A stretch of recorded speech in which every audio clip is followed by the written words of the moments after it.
जो जनाब अभी उत्तर प्रदेश के परचम नहीं रखते, अरे शौक से तलाशी लो हमारे घरों मसाजिदों की, जहां हम कुरान रखते हैं वहां हम बम नहीं रखते।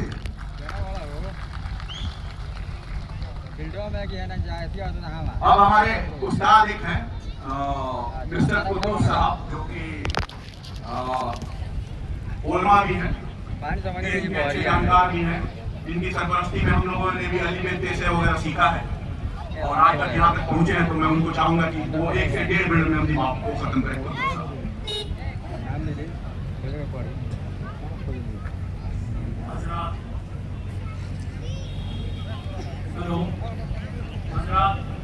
आप सभी का आते हैं, वो डंके के चोट पर अपनी बातों को मनवाना चाहती हैं। संविधान सारे लोग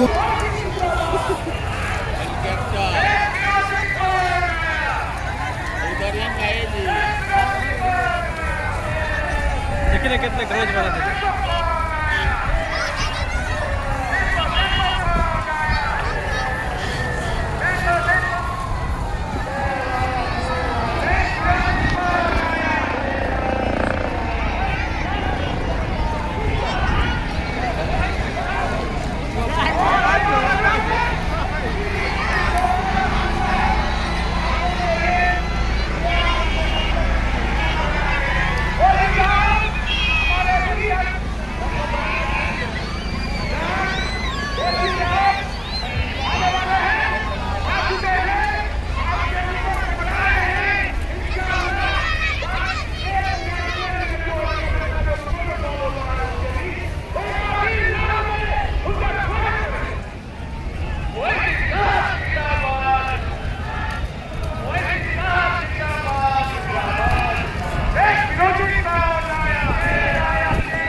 Kalau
अंदर है कि निकल जाएगा।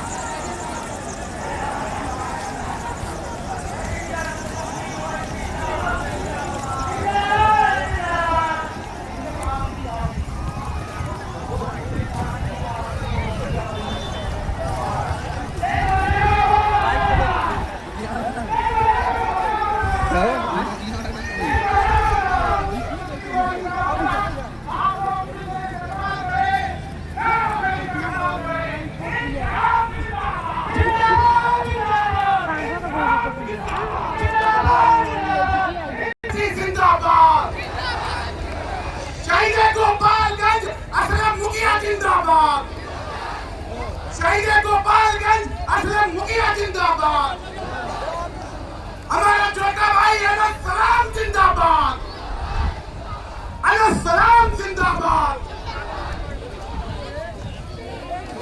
जितने भी जो लोग हैं वो कृपया एसपीजी का सहयोग करें, स्टेज खाली करें वो लोग। मैं उनसे बारह ये गुजारिश करता हूँ कि ये प्रोग्राम आपका है, मैं जानता हूँ कि चाहत आपकी है देखने की, लेकिन कृपया आप लोग स्टेज खाली करें, वरना प्रोग्राम नहीं हो पाएगा। जिसको आप लोग देखने आए हैं नहीं सुन पाएंगे। क्यों नहीं हमारी बात को मान रहे? क्यों नहीं किसी बात को नहीं मान रहे? क्यों नहीं हमारे मुद्दे की बात को नहीं मान रहे? आप लोग कृपया करके आप लोग जो है कि आप लोग जो है वो मंच खाली करें। जिनके पास भी हमारे जिम्मेदार लोगों ने जो पट्टा दिया है वही लोग यहाँ, जो बिल्ला दिया है वही लोग यहाँ मौजूद रहे। बाकी लोग जो है वो शांत हो जाए। सारे लोग हमारे लिए वीआईपी हैं। कृपया आप लोग संयम बनाए रखें, कृपया आप लोग संयम बनाए रखें, कृपया आप लोग संयम बनाए रखें। देखो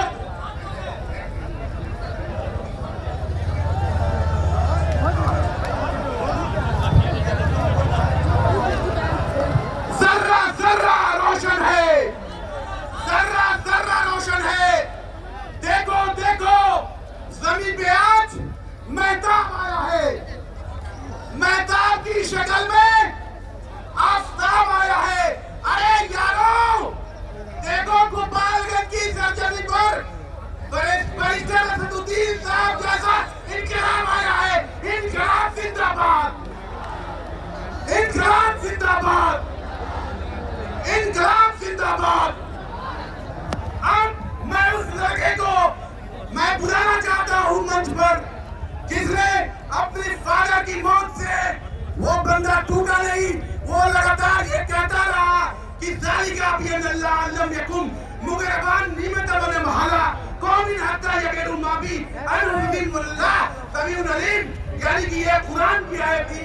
कुरान की आयत ये कहती है कि कदम कदम पर जो जद्दोजहद नहीं करता जमाने के ऊपर, जो अपना कद नहीं करता, बना लेता है जो बुज़दिली को अपनी आदत, उस आदमी की खुदा की मदद नहीं करता। अब मैं अनस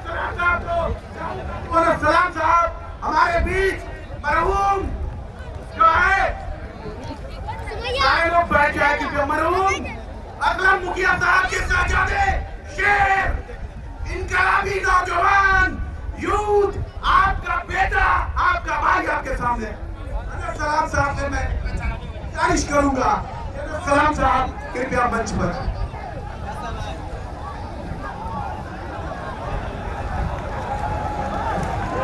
जितने भी इस सभा में उपस्थित मंच पर हमारी पार्टी के राष्ट्रीय अध्यक्ष वैसी साहब, सारे छोटे जितने भी उपस्थित साथी है, सबको मेरी तरफ से सलाम, आदाब, नमस्कार।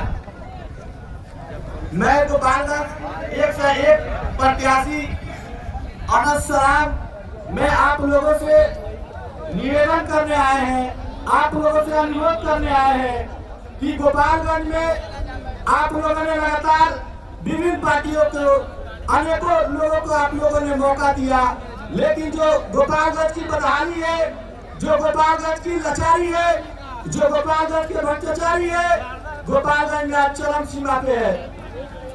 मैं यकीन दिलाना चाहता हूँ, जितने भी यहाँ पे हमारे बड़े छोटे नौजवान साथी उपस्थित है, उनको मालूम होगा कि जो हमारे लगातार संपर्क में है गोपालगंज में। मैं बिना किसी पद पे, बिना किसी राजनीतिक पार्टी से जुड़े हुए भी मैं गोपालगंज में लगातार 10 सालों से मैं सेवा कर रहा हूँ।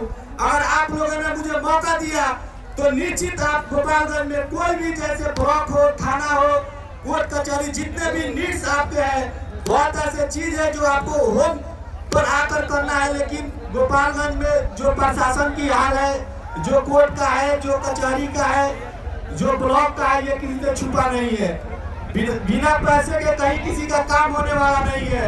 लेकिन आप अगर मुझे मौका देते हैं तो बिना पैसे, बिना पैरवी के एक एक नौजवान जाकर सीने पर अधिकारी के चढ़ कर बोलेगा कि मैं अनस सलाम हूँ, मैं अनस।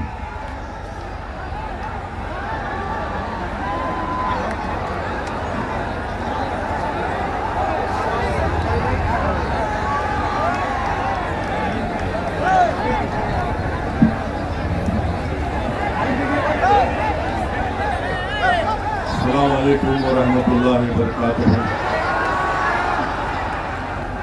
मुअज़्ज़िज़ हाज़रीन इकराम, बुजुर्गान कौम और मिल्लत, मेरे गयूर नौजवान साथियों, मेरे तमाम मजलिस रुफ़ा, आप तमाम का बेहद शुक्रिया कि आप अपना कीमती वक्त निकाल कर आज मजलिस इत्तेहादुल मुस्लिमीन के इस इलेक्शन रैली में आप आए। और आप जानते हैं कि गोपालगंज विधानसभा से मजलिस इत्तेहादुल मुस्लिमीन के उम्मीदवार हमारे भाई मरहूम असलम मुखिया के बेटे अनस सलाम साहब हैं।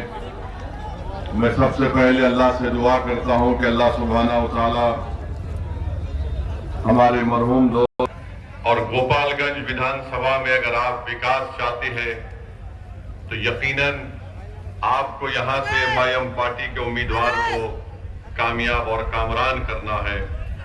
जो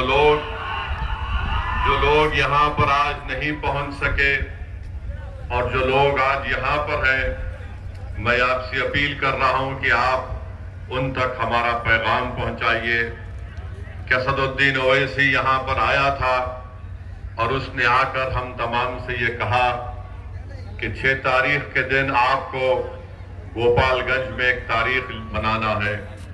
मरहूम असलम साहब ने इलेक्शन लड़ा था, उस वक्त भी आप तमाम ने बड़ी जुर्रत और बहादुरी के साथ मजलिस के उम्मीदवार के हक में अपना वोट दिया। मैं आपका शुक्रगुजार हूं। मगर अब की बार हमको यहां से अपना विधायक को कामयाब और कामरान करना है ताकि वो बिहार की विधानसभा में जाकर यहां पर जो तालीम का मसला है, जो यूनिवर्सिटी एक जिले में नहीं है, उसको बना सके। यहां पर अस्पताल नाम का तो है मगर यहां पर डॉक्टर और दवाएं नहीं मिलती हैं। यहां का नौजवान बेरोजगार है, उसका मुकद्दर बेरोजगारी बना दिया गया है। और आप जानते हैं कि बड़ी तादाद में नौजवान यहां से निकलकर भारत के कोने कोने में चले जाती हैं। गांव में रोड नहीं है और फिर आप देखते हैं कि बहुत ज्यादा यहां पर किसानों को परेशानी है, सिंचाई का इंतजाम नहीं है, बिजली का कोई मौसर इंतजाम नहीं है। तो ये तमाम ऐसे मसले हैं जहां पर आपको एक हरकियाती विधायक को कामयाब करना है। जो एमआईएम पार्टी ने, उनका कोई नामो निशान नहीं है। अगर कोई बिहार में कहता है कि अब के बार मल्ला का बेटा डिप्टी चीफ मिनिस्टर होगा, तो मैं पूरे आप तमाम से एक सवाल और एक फिक्र देकर जाना चाहता हूं कि क्या आदम का बेटा मुख्यमंत्री नहीं हो सकता?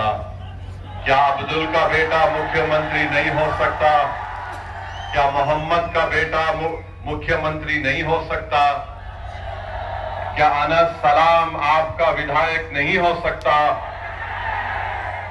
अभी चुनाव शुरू नहीं हुआ तो मल्लाह के बेटे ने कह दिया, राजद के नेता के मौजूदगी में कह दिया कि अब के बार उप मुख्यमंत्री हमारे समाज का होगा, जिनकी आबादी सिर्फ 3% है और जिसकी आबादी 17% है, जो मोहम्मद का बेटा है, जो आदम का बेटा है, जो अहमद का बेटा है, वो ये ख्वाब भी नहीं देख सकता है।